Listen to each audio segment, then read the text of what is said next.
तो बच्चों देखो प्लेसेंटा कैसे बनता है ना? प्लेसेंटा का फॉर्मेशन कैसे होता है और क्या रोल है प्लेसेंटा का विविपेरस एनिमल्स में, है ना? तो बेसिकली आप देखिए, एक डायग्राम मैं बता रहा हूँ पहले आपको कि इम्प्लांटेशन कंप्लीट होने के बाद काफी रैपिडली जर्म्स लेयर डेवलप हो जाते हैं, है ना? और एक्स्ट्रा एम्ब्रियोनिक मेम्ब्रेन का फॉर्मेशन भी हो जाता है ना? तो इम्प्लांटेशन के बाद जो कोरियोन मैंने बताया था आपको कि कोरियोन जो एक्स्ट्रा एम्ब्रियोनिक मेम्ब्रेन का आउटर लेयर होता है, सबसे बाहर की तरफ होता है, ये पहले एंडोमेट्रियम के, चूंकि इम्प्लांटेशन एंडोमेट्रियम में होता है तो विलाई अपना एक स्पेस बनाता है, कहाँ बताओ? मदर के एंडोमेट्रियल टिश्यूज के अंदर, है ना?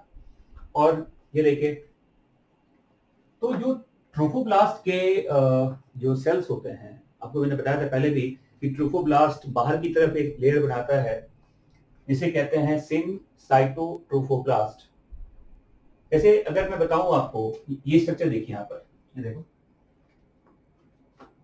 कि अगर ये मान लो ये ट्रोफोब्लास्ट का ये आउटर पार्ट है, तो ये ट्रोफोब्लास्ट ही अपने ऊपर एक और नया लेयर ऐसे डेवलप करता है, देखो ऐसे।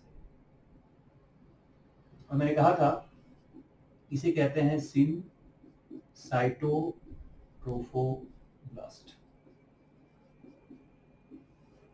और ये जो अंदर का लेयर, इसको क्या बोलते हैं? इसको साइटोट्रोफोब्लास्ट कहा जाता है,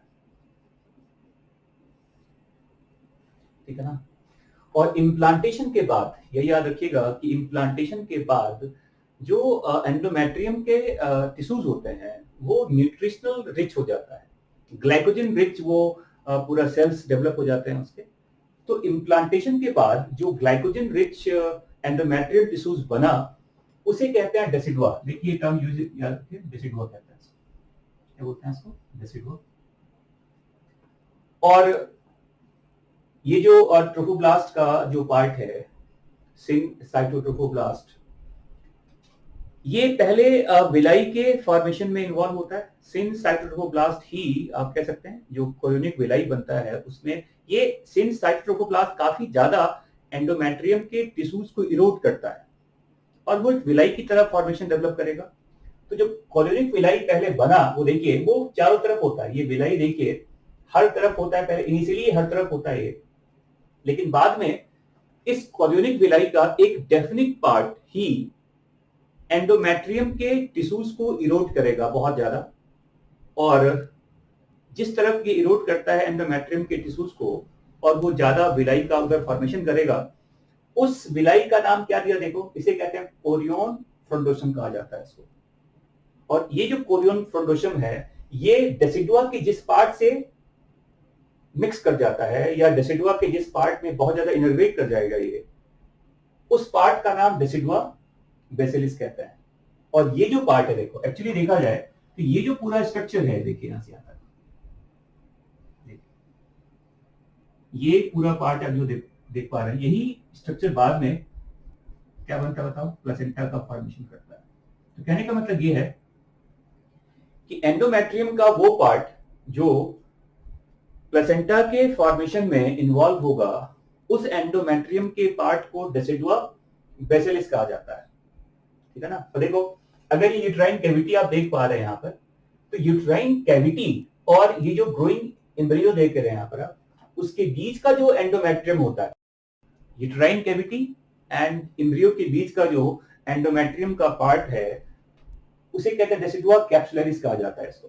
तो कह सकते हैं decidua capsularis separate the embryo with the uterine cavity, और रिमेनिंग पार्ट ऑफ एंडोमेट्रियम जो चारों तरफ है एम्ब्रियो के, उसे कहा जाता है डेसिडुआ पेरिटेलिस कहते हैं। तो ये तीन नाम याद रखिएगा, decidua basalis, decidua capsularis and decidua पेरिटेलिस।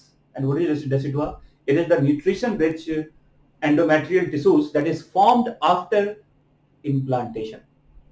सही है? और देखो अब प्लेसेंटा एक्चुअली कैसे बना, तो ये तो कंफर्म हो गया कि प्लेसेंटा फॉर्मेशन में प्लेसेंटा जो बनता है ये chorionic villi plus endometrial tissues के मिलने से बनता है। क्लियर? और देखो, जैसे अगर मैं बताऊं आपको, ये देखिए, अगर मान लो ये इस तरह से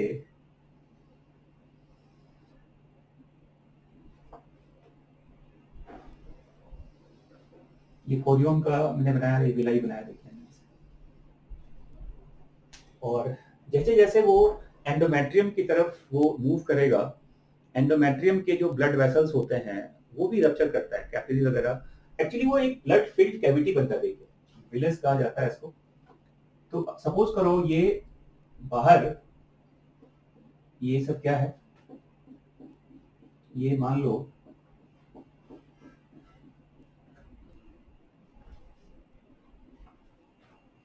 ये है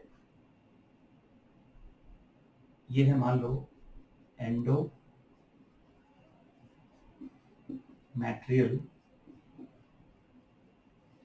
टिश्यूज, और यहां पर आप देखेंगे ऐसे एक ब्लड फिल्ड ऐसे कैविटी वगैरह रहते होते हैं बीच में, ऐसे।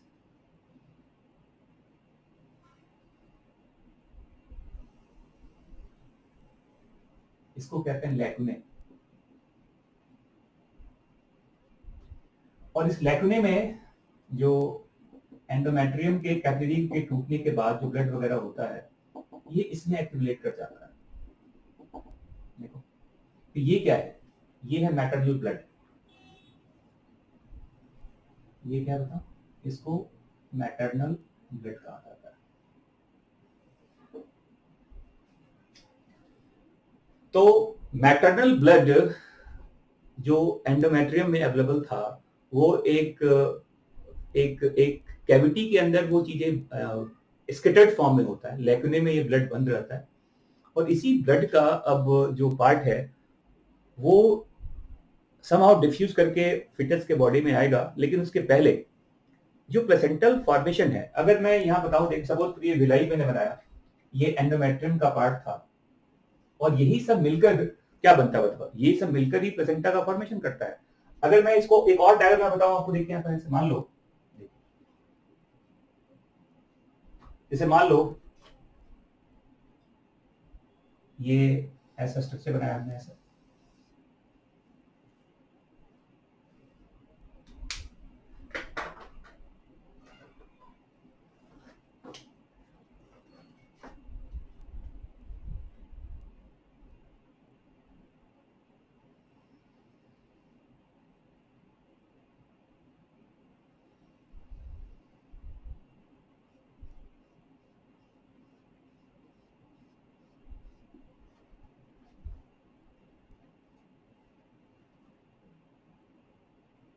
और ये मान लिया जाए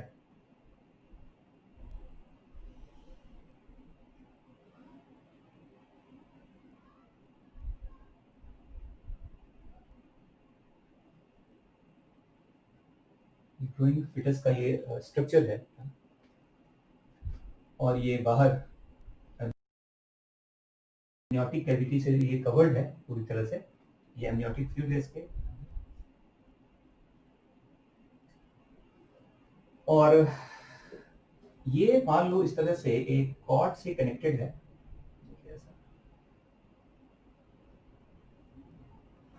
ये पूरा स्ट्रक्चर है, ये तो अम्बिलिकस का पार्ट होता है फिटस का। ये कॉर्ड, एक्चुअली इस कॉर्ड को कहते हैं अम्बिलिकल कॉर्ड। और अगर मान लो ये स्ट्रक्चर जो यहां देख पा रहे हैं ऐसे,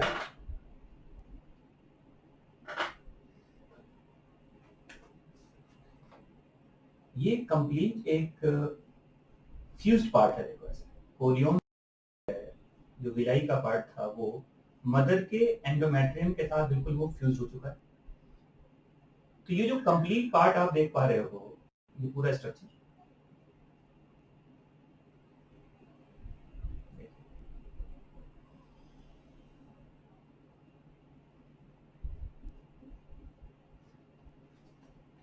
ये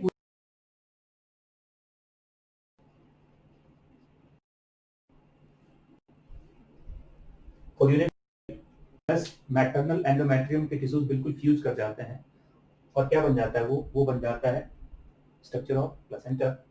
और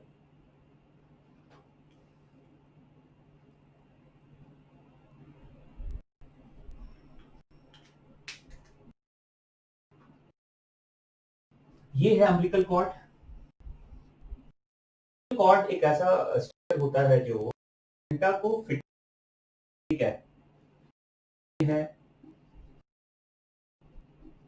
ग्रोइंग फिटस कहते हैं, ठीक है। ये हो गया एमनियन और ये इसके अंदर क्या है, इसे एमनियोटिक फ्लूइड कहता है। अब अम्बिलिकल कॉर्ड का फॉर्मेशन, अम्बिलिकल कॉर्ड एक्चुअली इसके अंदर 3 ब्लड वेसल्स के पार्ट होते हैं। एक्चुअली याद रखना, अम्बिलिकल कॉर्ड के अंदर 2 अम्बिलिकल आर्टरी होता है, क्या कहते हैं, अम्बिलिकल आर्टरी, अम्बिलिकल आर्टरी कहते हैं, और एक सिंगल अम्बिलिकल वेन होता है।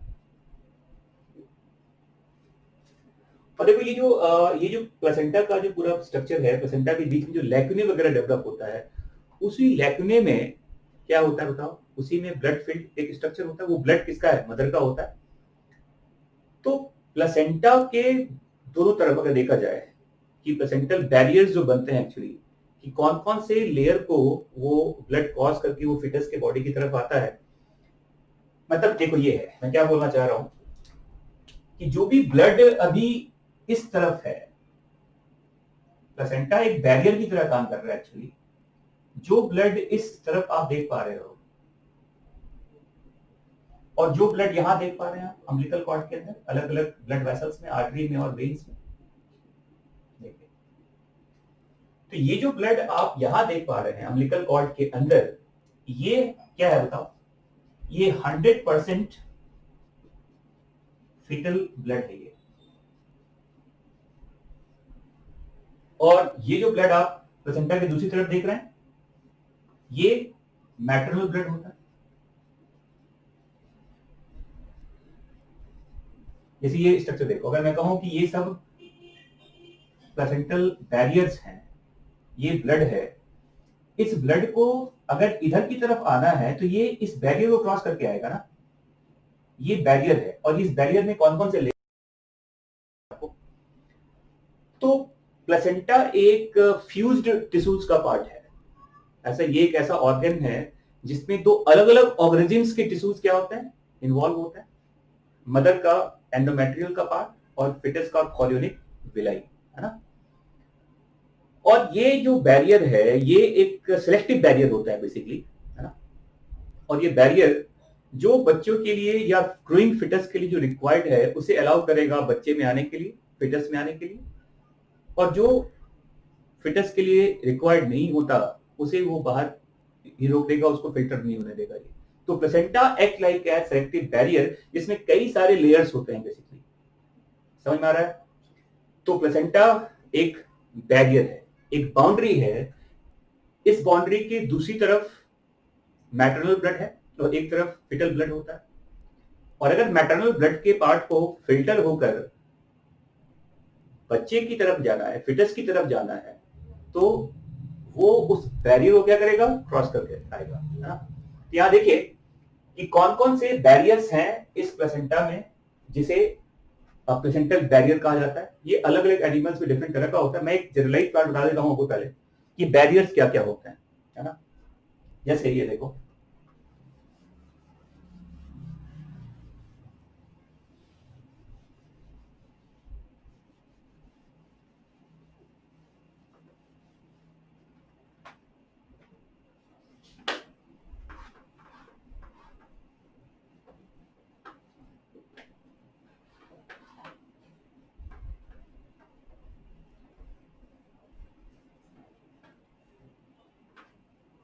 देखिए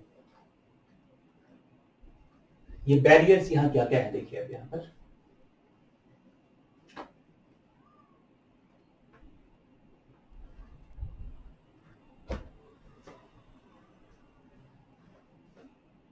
ये एमनियन है ना।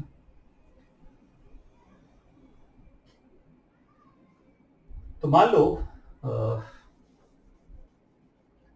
जैसे अगर मैटरनल साइड से पूछा जाए, है ना, कि एंडोमेट्रियम का क्या क्या पार्ट होता है, तो देखो जैसे अगर मान लिया जाए ये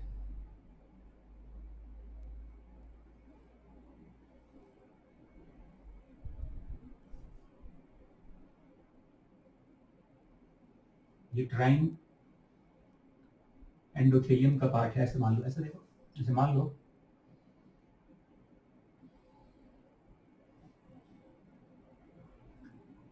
ये ब्लड वेसल है, मान लो यूट्राइन ब्लड वेसल है, इसमें ब्लड है, ठीक है। तो ये जो बाउंड्री है इसे कहते हैं यूट्राइन एंडोथेलियम, और इसके बाहर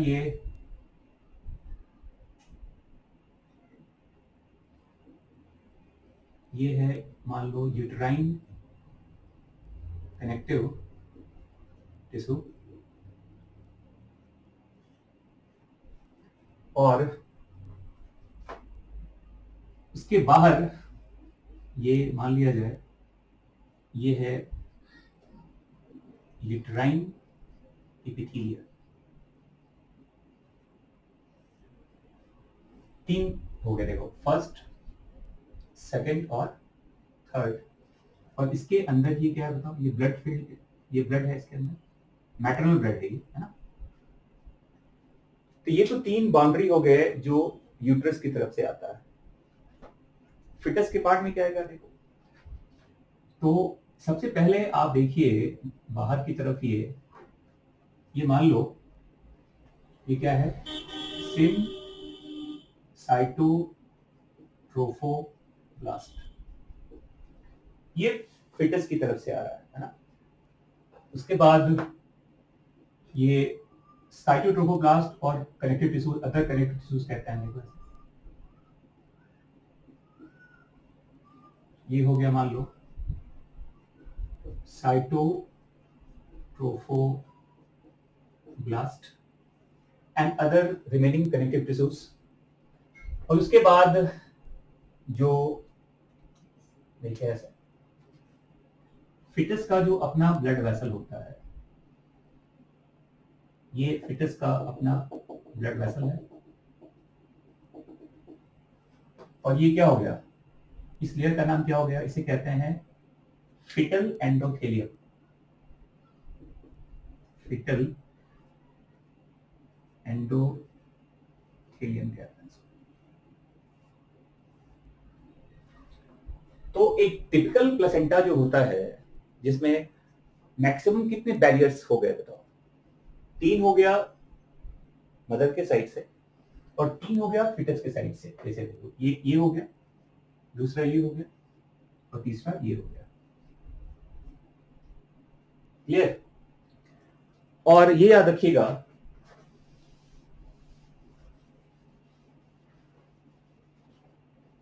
कि अगर ये 6 के 6 बैरियर प्रेजेंट हो प्लेसेंटा में, मैं ह्यूमंस की बात नहीं कर रहा, मैं जनरलाइज कर बता रहा हूँ आपको, ये टोटल 6 बैरियर, मैक्सिमली ये 6 बैरियर हो सकते हैं। मतलब अगर देखा जाए तो टोटल अगर बैरियर पूछा जाए आपसे कि कितने बैरियर हैं, तो ये टोटल 6 बैरियर्स हैं बेसिकली यहाँ पर, है ना। तो जैसे देखो ऐसा लिखा जाए, इफ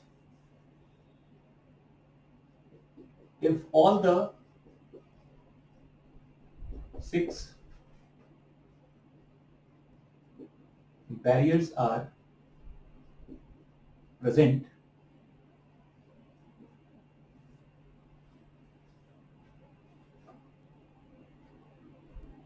ठीक है, तो मतलब 3 + 3 हो गया ना, 3 + 3।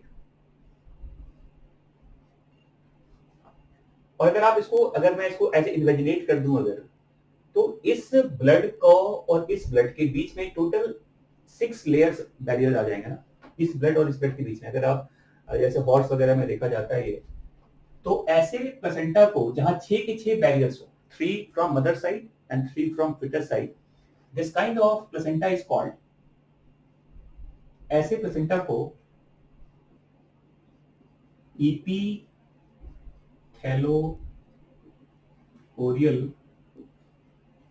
प्लेसेंटा कहता है। और ये हॉर्स में होता है, पिग वगैरह में होता है।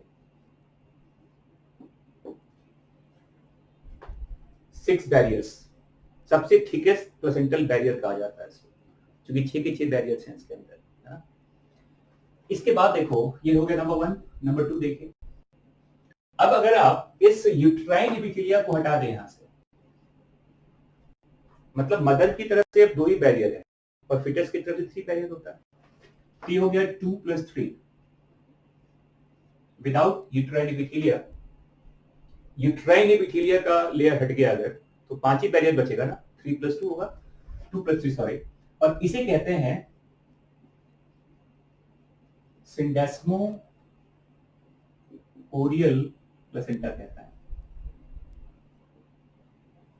और ये कैटल्स वगैरह में मिलता है, काउ, बफेलो, सीप, गोट जो होता है।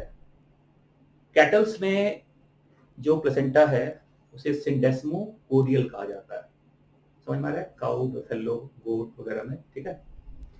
इसके बाद देखिए नंबर 3 कि अगर आप यूट्राइन कनेक्टिव टिश्यूज भी हट जाए यहां से, ये भी गया और ये भी गया, फर्स्ट भी गया, सेकंड भी गया, तो यहां बचेगा 1 + 3, मतलब फिटस का एंडोथेलियम। अब थोड़ा सा आपको यहां पर ये समझना पड़ेगा, मैं ये कैसे बताना चाह रहा हूं कि अगर ये सपोज करो, देखिए ऐसा,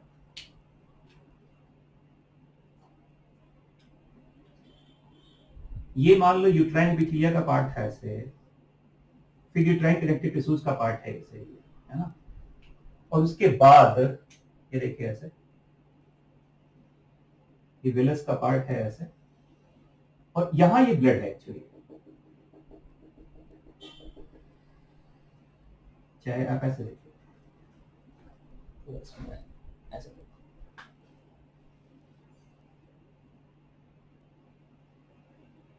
ये मान लो यूट्राइन एपिथेलिया है, कनेक्टिव टिश्यूज का पार्ट ये हो गया, और इसके अंदर आप ये बनाइए ऐसे, और जो ब्लड वेसल्स का पार्ट है, और ये ब्लड है ऐसे।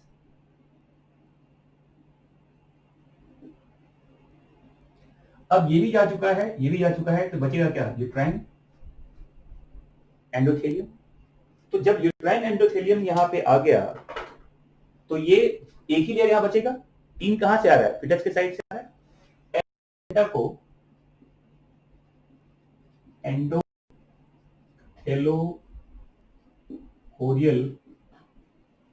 प्लेसेंटा कहता है।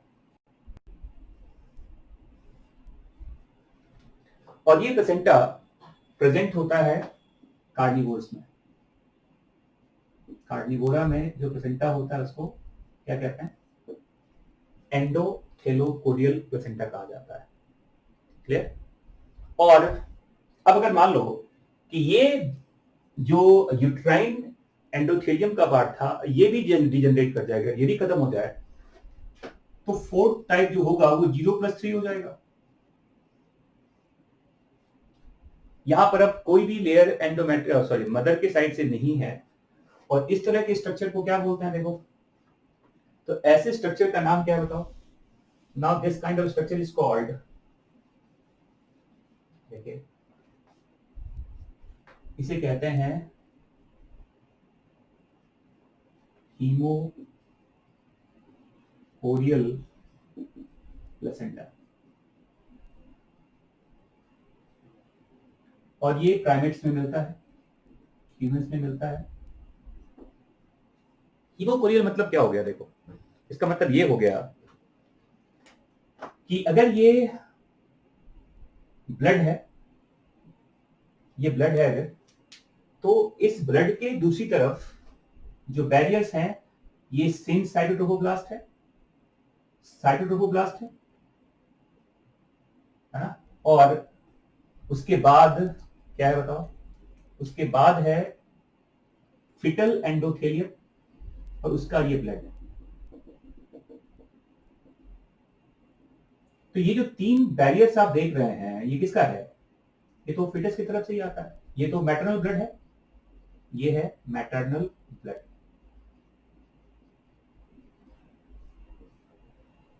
है ना।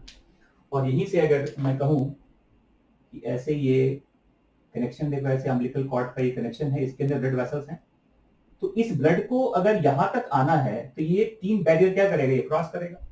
तो अगर मान लो ये हमने क्या बनाया अम्बिलिकल कॉर्ड,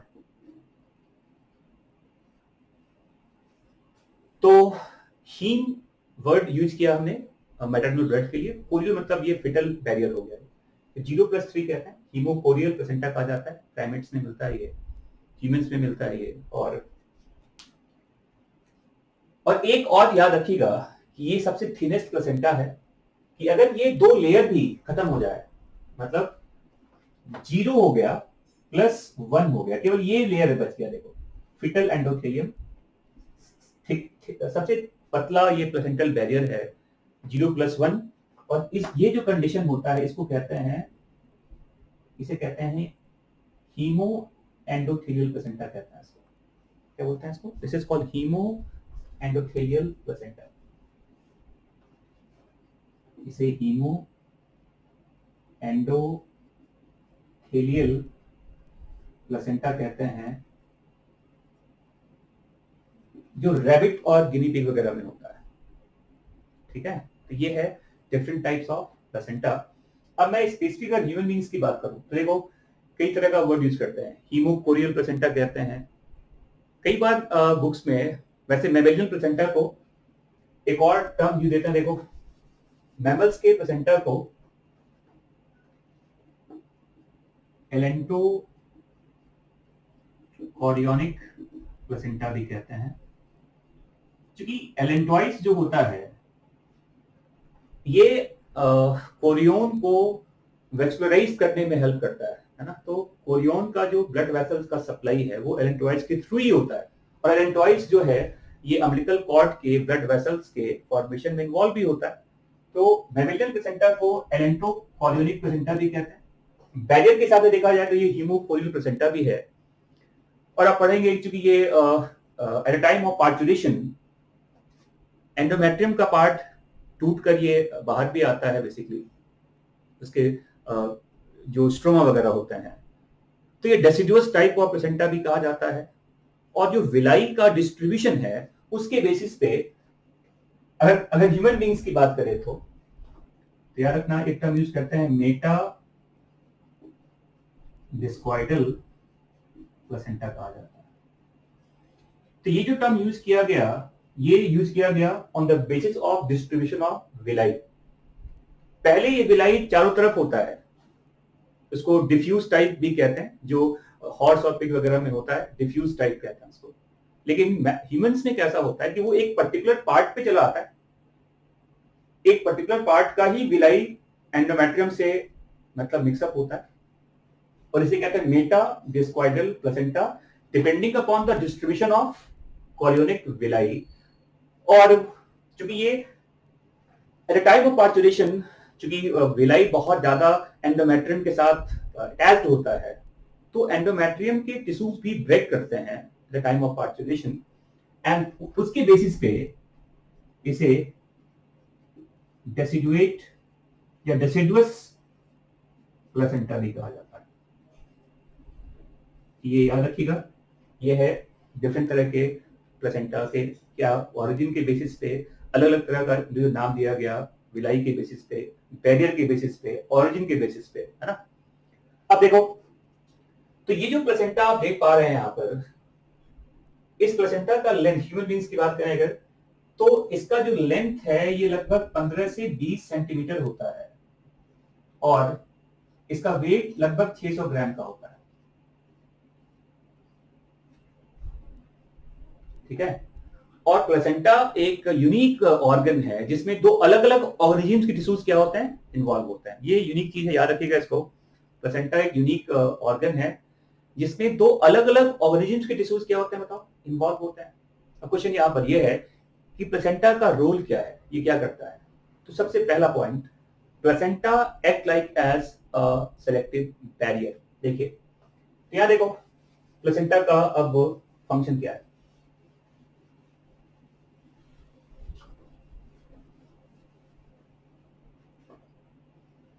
देखिए तो प्लेसेंटा का जो पहला रोल है, placenta act like as selective barrier.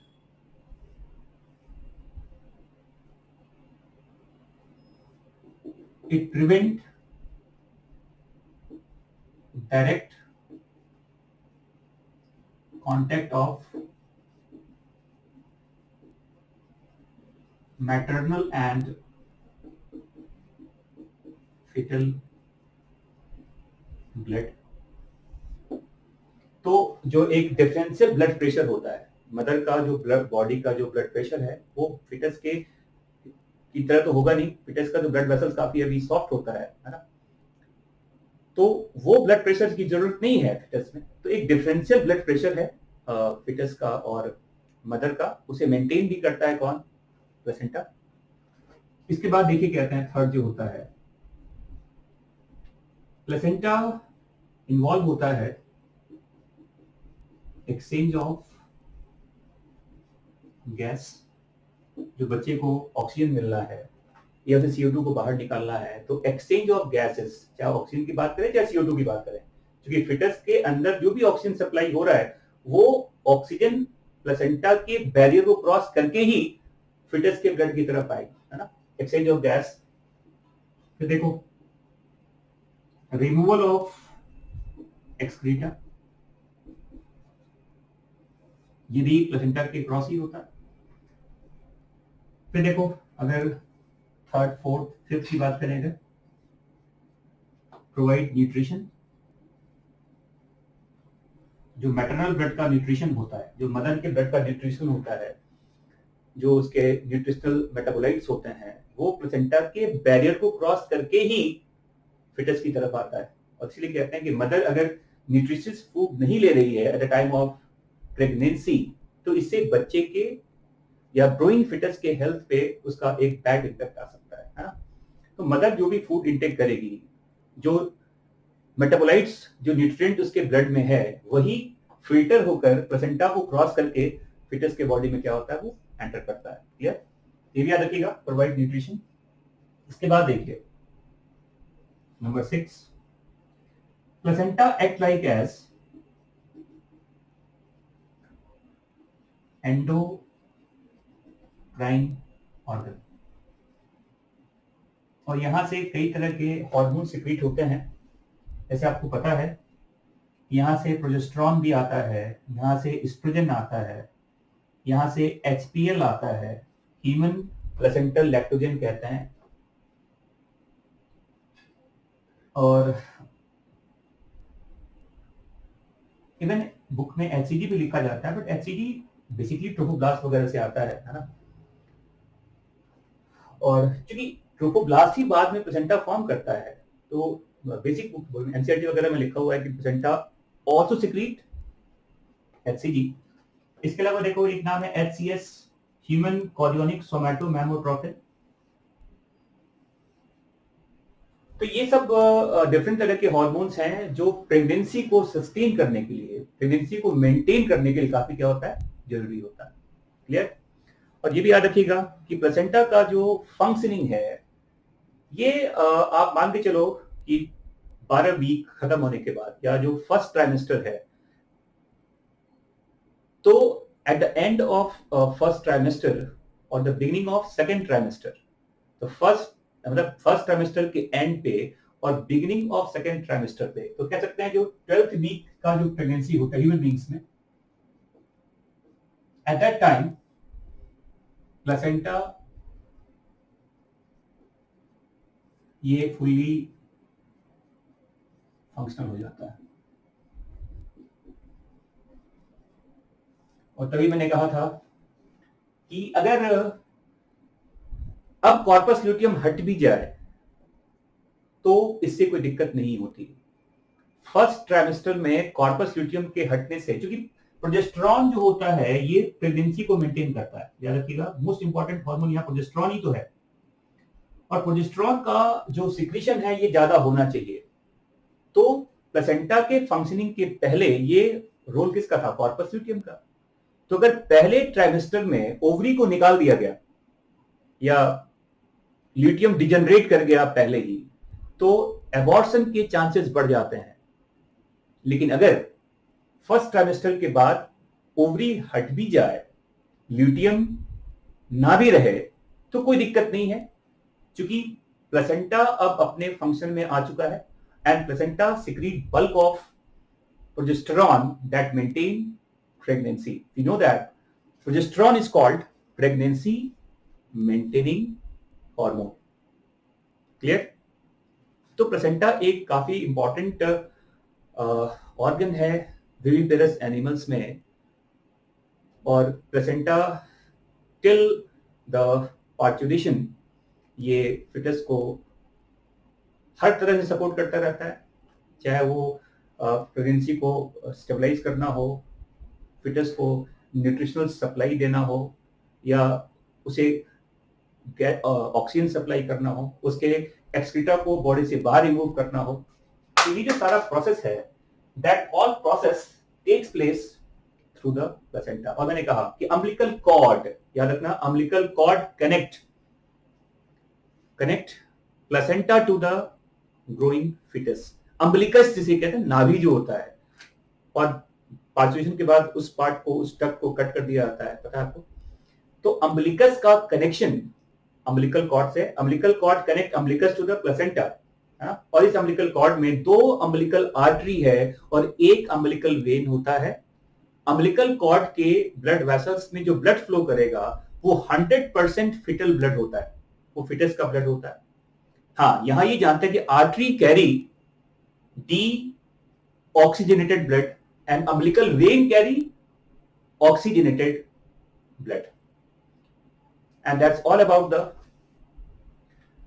placenta, its formation, how we classify different types of placenta depending upon the barrier, and what is the role of placenta in, basically मैंने बताया कि ये human beings में क्या role है, मतलब human beings के foetus के डेवलपमेंट में क्या रोल है प्लेसेंटा का। ठीक है, तो अब मैं आपको नेक्स्ट वीडियो में बताऊंगा कि ऑर्गन्स वगैरह कैसे डेवलप होते हैं, है ना, कैसे वो पूरा समराइज्ड पार्ट है, एक्चुअली है तो काफी लंबा इवेंट, बट मैं समराइज्ड पार्ट बताऊंगा कि कैसे वीकली कैसे ऑर्गन्स वगैरह क्या होते हैं फिटस में डेवलप होते हैं, और कैसे सीक्वेंशियल जो उसका ग्रोथ है सारे ऑर्गन्स का, पहले क्या बनता है फिर बाद में क्या बनता है, वो मैं आपको बताऊंगा नेक्स्ट वीडियो में।